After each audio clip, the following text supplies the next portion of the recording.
Бишкектеги Чыңгыз Айтматов проспектисин кеңейтүү иштеринин алкагында талаш тартышты жаратып жаткан айрым турак жайлардын дуалдары кечээ вице-мэр Жамалбек Ырсалиевдин катышуусунда сүрдүрүлө баштады. Маалым болгондой, буга чейин Киргизия конушундагы 66 үйдүн дуалынын бир бөлүгү кызыл чектен ашып кеткендигине байланыштуу буздуруулар айтылган.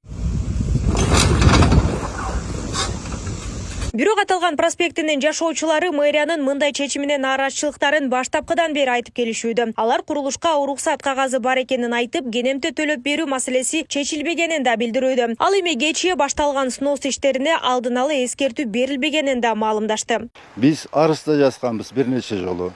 Арыз жасак бизге жооп келишкен. Силерге тийбейбиз, силердикин бузбайбыз.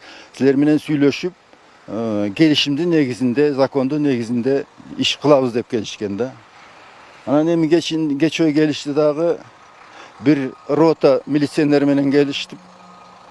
Ошол жерде Ленин районунун милициянын начальниги баш болуп бардыгыбызды кармап турушту. Ичиндеги буюмдарды алайын десем, ошого да мүмкүнчүлүк беришкен жок мага. Анын ичинде газана косилка бар эле, тачка, бир топ буюмдары бар эле. Ошонун баары урандын астында калды.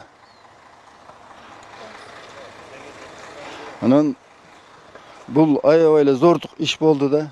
Мындай болот деп биз эч күткөн эмеспиз. Чындыгында. Жок дегенде мына кагаз жүзүндө берип бизге, мына эртең бузулат деп айтып койгон күндө да биз кичине ичиндеги буюмдарыбызды тазалап, антиминтип алчу нерселерди алып алсак болот эле дейм. Азыр мына карагылачы. Некоторым были выданы уведомления о том, что сносить. Допустим, мне уведомления не было. Кээ бирлерине бузуу оюнча эскертме келген экен. Мисалы мага келген жок. Кечээ эртең менен мэрия кызматкерлери мына ушул жолдун куруучулары келип алып, Чыңгыз Айтматов проспектисиндеги бардык тосмолорду өз алдынча эле буза башташты. Биз жер кодексинин 68-статьясына ылайык жеке менчикти жалпы пайдаланууга өткөрүп берүү үчүн жеке менчик ээсинин макулдугу менен же болбосо соттун чечими менен өткөрүп бериш керек деп эсептейбиз. Мындан улам эч кандай соттун чечими болгон жок. Жана бул маселени жеке менчик ээлери менен март айында эле чечүүгө болот болчу. Для общественных нужд. Тургундар мэриянын мыйзамга каршы аракет жасаганын белгилеп жатышат. Ар бир атуулдун жеке менчик укугу коргоого алынуусу керек экенин билдиришүүдө. Ага карабай жасалган иш аракеттен улам алдыда тийиштүү тараптарга арыздануу ниеттерин да билдиришти. Эми биз биринчи иретте бизге зордук, зомбулук кылган кишилерди жазага тарткыла деп кайрылабыз. Биринчи иретте. Закондуулукту дагы эле үмүттөнөбүз, дагы эле талап кылабыз да. Мына кечээ вице-мэрлер башында турушту. Кадыров, Ырсалиев деген эки вице-мэр башында туруп башкарып атты. Начальник милиция Ленин районунун өздөрү милиционерлерге приказ берип, муну кармап тургула, биз буякты бусалык деп. Нам предложили 38 соток земли по улице Достоевского.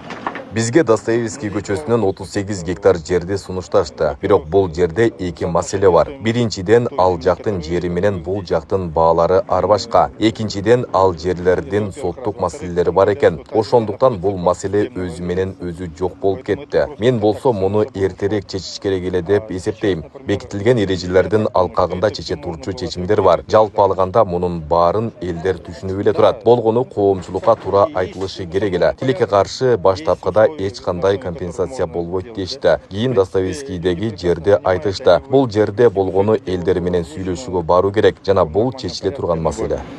Народ бы понял. Ал эми шаар башчысы Айбек Жунушалиев буга чейин жашоочулар менен бир нече жолу жолугушуулар өтүп, эскертүүлөр берилгенин билдирүүдө. Ал ортодо кабыл алынган чечимдер мыйзамдуу деп белгилейт. Алардын жери боюнча документтер мэриянын 1997-жылы чыгарган буйругунун негизинде берилгенин, анын экинчи бөлүгүндө үй ээлерине жолдор кеңейтилет, үй дарбазаны бузууга туура келсе, кенемте төлөнбөйт деп айтылганын айтууда. Учурда нааразы болуп жаткандар ири суммадагы кенемте сурап жатканын жана бул мүмкүн эмес экенин билдирди. Мен барын эстетип кетейин. Жаңы чечимдерди талап кылбасын алар бизде. Биз айтып атабыз, мурунку мыйзамдардын алкагында, чечимдердин алкагында иштер жүрүп атат. Биз мыйзамдуулукка чакырып атабыз. Мына Рахат магазинин айтып кетсем, анын чечимин да көрсөтүп кеткенбиз. Бирок айрым саясатчылар жана чала була окуп түшүнбөгөндөр алып туруп мынакей 6 ай эле берилген деп ошол жерден 3 пункту бизге бетибизге такап атат да. Ал 6 ай ошол иш чараларга аралашып катыша турган кишилерге маалымдаш үчүн коюлган. Өзү иш чара көрсөтүлүп атат. Ошол ген план ишке ашып атканда жолдор салынып баштаганда ошол жерлер берилиш керек деген аныктама коюлган болчу. Айта кетсек, мэрия Чыңгыз Айтматов проспектисиндеги автоунаа жолун кеңейтип 6 тилкелүү трасса куруп, четине велосипед тепкендер үчүн өзүнчө жол жана тротуар салып жатат. Нурзада Сыдыкова, Майрамбек Абдибилал уулу, Регион, Бишкек.